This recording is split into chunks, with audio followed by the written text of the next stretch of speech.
देख रहे हैं न्यूज़ 18 इंडिया। आपके साथ हूं मैं लवी नराज। देश भर में नवरात्रि की धूम देखने को मिल रही है। देश में एक तरफ जगह जगह जहां पर आप देखेंगे लोग मंदिरों में, पूजा पंडालों में मां दुर्गा की पूजना आराधना कर रहे हैं, वहीं दूसरी तरफ शहर शहर आई लव मोहम्मद को लेकर लोग सड़क पर प्रदर्शन कर रहे हैं। पुलिस और प्रदर्शनकारी एक दूसरे से अलग अलग जगहों पर भिड़ते हुए नजर आ रहे हैं। शहर शहर बवाल की तस्वीरें सामने आने लगी हैं। अब ऐसे वक्त में जब देश में त्योहार का माहौल है, ऐसे समय आई लव मोहम्मद का ये मुहिम का शुरू होना और फिर जगह जगह हिंसा होना सवाल खड़े कर रहे हैं कि खासकर तब जब देश त्योहारों के साथ बिहार में चुनाव यहां पर होना है, इस दौरान प्रदर्शन, बयानबाजी, हंगामे की तस्वीर सामने क्यों आ रही है। उससे पूछा जाना तो तब बनता है कि आई लव मोहम्मद महज संयोग है या फिर एक बड़ा प्रयोग है।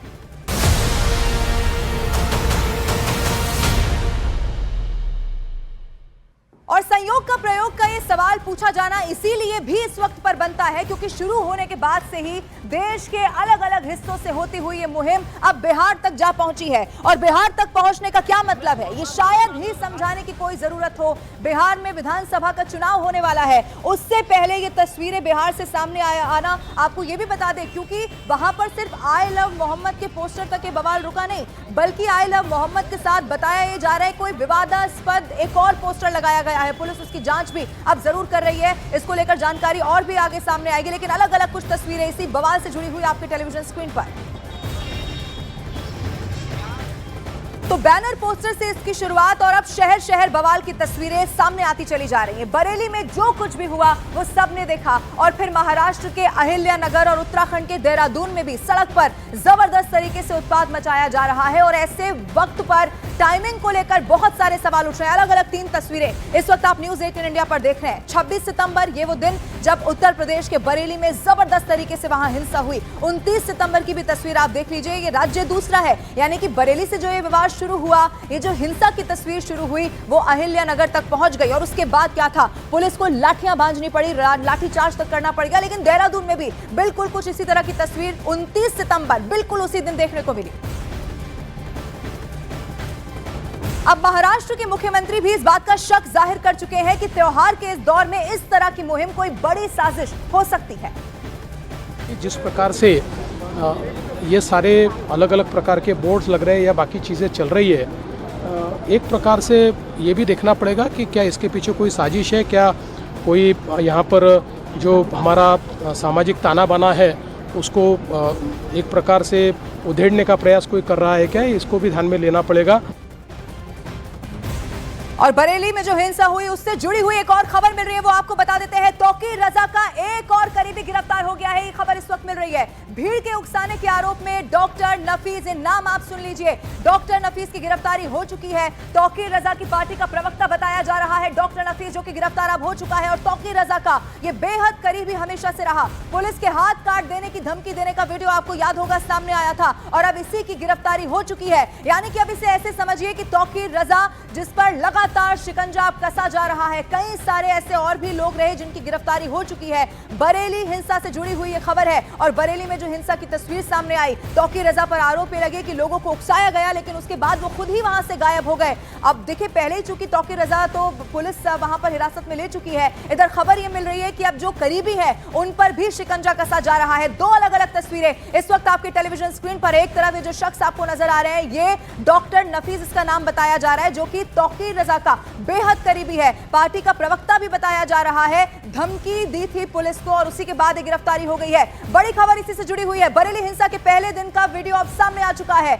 जुलूस में शामिल लोगों के साथ ये नफीज भी उसमें नजर आ रहा है। बरेली हिंसा में अभी तक 50 से ज्यादा लोगों की गिरफ्तारी हो चुकी है। चुन चुनकर लोगों को यहां पर लगातार हिरासत में लिया जा रहा है, यानी कि एक एक शख्स जो उस दिन हिंसा में शामिल रहा उसे बख्शा नहीं जाएगा। जब सूबे के मुखिया योगी आदित्यनाथ कहते हैं कि भूलना नहीं होगा आपको प्रदेश में किसकी सरकार है, तो इससे संदेश बिल्कुल साफ है कि पुलिस को बता दिया गया है, कोई भी अगर माहौल खराब करने की कोशिश करेगा तो उसे यहां पर बख्शा नहीं जाएगा। खबर ये मिल रही है कि बरेली में जो हिंसा हुई थी उसमें ये डॉक्टर नफीज भी शामिल था और इसकी तस्वीर इस वक्त आपके टेलीविजन स्क्रीन पर हम आपको दिखा रहे हैं। इतनी जबरदस्त वो हिंसा वहां पर हुई, पुलिस के लिए भी उस सिचुएशन को संभालना मुश्किल हो गया था और उसके बाद अभी तक 50 से ज्यादा लोगों की गिरफ्तारी हो चुकी है। ये पूरा जो मामला है, पूरा विवाद शुरू हुआ बरफात का वो जुलूस जिसमें आई लव मोहम्मद के पोस्टर यहां पर लेकर वो आगे बढ़े थे। और देखिए इसी को लेकर अब लगातार जो बवाल है बढ़ता जा रहा है, लेकिन सवाल टाइमिंग को लेकर है। खास मेहमान हमारे साथ चर्चा के लिए जुड़ चुके हैं, टेलीविजन स्क्रीन पर आपको नजर आ रहे होंगे। तारुफ करा देती हूं, एचएस रावत धर्मगुरु हैं, वो इस वक्त हमारे साथ जुड़ चुके हैं। बहुत स्वागत है सर आपका। मौलाना साजिद रशीदी हैं, प्रेसिडेंट है ऑल इंडिया इमाम एसोसिएशन के, वो भी हमारे साथ जुड़ चुके हैं, आपका भी बहुत स्वागत है। और वकील दिव्यांशु पांडे हमारे साथ है, क्योंकि इस पर पूरा जो कानूनी पहलू है वो समझना भी बेहद जरूरी है।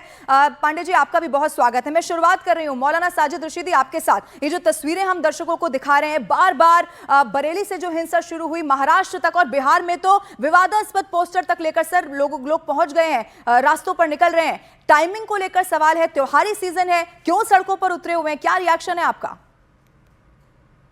देखिए जो तस्वीरें आप दिखा रही हैं ये हिंसा की तस्वीर तो है नहीं, ये तो पिटते हुए लड़कों की तस्वीरें हैं। इसमें हिंसा की तस्वीर कहाँ है? तो पुलिस ऐसे ही मार रही है क्या? नहीं, हिंसा की तस्वीर कहाँ है वो भी बताइए ना। नहीं, बिना परमिशन के जब वो सड़कों पर निकल रहे हैं, हाथों में बैनर पोस्टर लेकर आ जा रहे हैं, तो पुलिस क्या करे? स्वागत करे उनका, माला पहनाए उन्हें, क्या करे? मैं बोल लूं? बोलिए। आपने मुझसे सवाल किया रशीदी साहब, आपने सवाल किया, मैं जवाब दे रही हूँ, अब आप अपना जवाब पूरा नहीं, मैंने सवाल नहीं किया, मैंने एक बात कही है कि हिंसा की तस्वीरें नहीं है। सवाल आप समझ रही हैं उसको। मैं ये कह रहा हूँ, देखिए जो भी आदमी हिंसक, जिसने हिंसा की है, हम उसके पक्षधर नहीं है, लेकिन जिस तरह से लाठियां भांजी गई हैं यहाँ बरेली में, वो भी सही नहीं है। सारे लोग जिनको आप पीट रहे हैं, पुलिस वाले पीट रहे हैं, ये सारे लोग तो हिंसा में शरीक नहीं है। हिंसा तो 2-4 लोगों ने की होगी, 10 लोगों ने की होगी, 20 लोगों ने की होगी। ये सारे लोगों पर लाठियां जो भांजी जा रही हैं, ये भी तो इंसाफ के खिलाफ है ना। ठीक है, अब मुझे बताइए, ठीक है रशीदी साहब, आप ये बताइए, सुनिए, अब मुझे बताइए कि जो बरेली में पुलिस वालों पर पत्थरबाजी की गई, पत्थर बरसाए गए थे, आप उसको सही मान रहे हैं क्या? आप डिफेंड कर रहे हैं क्या उन लोगों को? मैं डिफेंड कहाँ कर रहा हूँ, मैंने ये कहा है जिसने हिंसा की है पकड़िए उसको, मारिए। नहीं तो आप हिंसा कर, आप मेरी बात सुनिए, 10 लोग हिंसा कर रहे हैं और 10 लोग जो हिंसा कर रहे हैं उनके साथ 40 और शामिल हो गए, तो आप क्या बोल रहे हैं कि 40 को छोड़ दिया जाए, 10 पर लाठी बांधी जाए, या सिलेक्ट किया जाए कि भाई किसने पत्थर बरसाया या ये क्या कहां से आ गए? भाई आप जुलूस में शामिल हो रहे हैं ना, मैं तो ये पूछ रही हूँ आपसे रशीदी साहब, क्या करें फिर उनका जो 50 लोग जुलूस में आ गए? सुनिए, गुस्सा मत होइए, प्यार से बात कीजिए। आप गुस्सा नहीं हो, पुलिस वालों पर पत्थर बरसा रहे हैं रशीदी साहब, आप बोल रहे हैं गुस्सा नहीं करूं, पुलिस वालों को पिटने दिया जाए, पुलिस वालों को मार खाने दी जाए, क्या ये गुस्सा तो आपको होना चाहिए रशीदी साहब? आपकी कौम के लोग जो आपको सुनते हैं, आपको इतना मानते हैं, आपको बोलना चाहिए कि भाई ये बंद कर दो। क्या जरूरत है ऐसे सड़कों पर निकलने की? जब पुलिस नहीं दे रही है परमिशन, तो क्यों आप सड़कों पर उतर रहे हैं? और फिर आप चाहते हैं कि पुलिस डंडे ना बरसाए, फिर क्या करे? एचएस रावत साहब क्या करे पुलिस से बताइए। और गुस्सा करो, आपके गुस्सा करने से अगर उनको कैद हो जाती हो, आप लेकिन आपके चुप, मेरी बात सुनिए रशीदी साहब, मेरे गुस्सा करने से कुछ नहीं होगा ना, तो आपके चुप रहने से उनको बढ़ावा मिलेगा, आप चुप रहेंगे उनको बढ़ावा मिलेगा, आप डिफेंड करेंगे, वो 50 की जगह 100 हो जाएंगे, वो 50 की जगह 100 सड़कों पर उतरेंगे। आपको ये समझना होगा, जो गुस्सा मैं कर रही हूँ ना, आपको कर लेना चाहिए। रुक जाइए, आप और भी लोग हैं, ठीक है, ओके, आप भी नहीं है, आप भी पुलिस नहीं है, लेकिन आप मेरी बात सुनिए, मैं आपसे, मेरी बात सुनिए, मैं तो जो लोग हिंसा कर रहे हैं रशीदी साहब जो हिंसा कर, मैं आप पे नहीं हो रही हूँ, मैं तो उन लोगों पे हो रही हूँ जो हिंसा कर। अरे मैंने थोड़ी बोला, ठीक है रुक जाओ, मैं मुजरिम हूँ, ओके।